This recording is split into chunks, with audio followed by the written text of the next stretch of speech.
Bonsoir, mes frères et sœurs en Christ.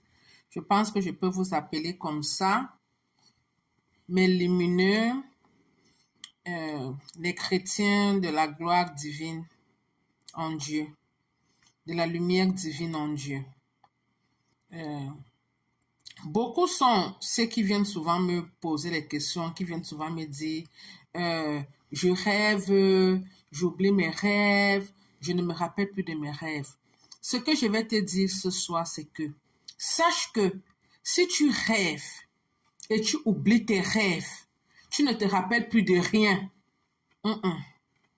Lève-toi le plus rapidement possible. Ça veut dire que tu es déjà attaqué mystiquement.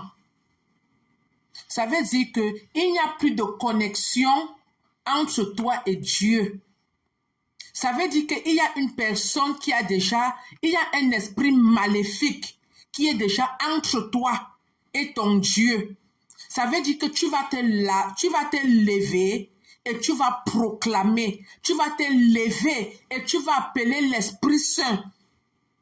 Tu vas appeler le Saint-Esprit avec puissance. Ça veut dire que tu es attaqué mystiquement et c'est très dangereux. Parce que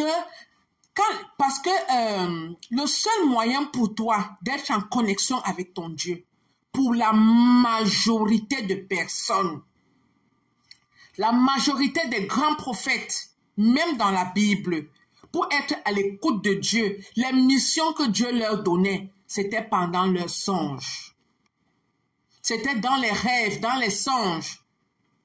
Mais si tu n'arrives plus à connaître ce que tu rêves, ça veut dire que tu n'es plus en amabilité.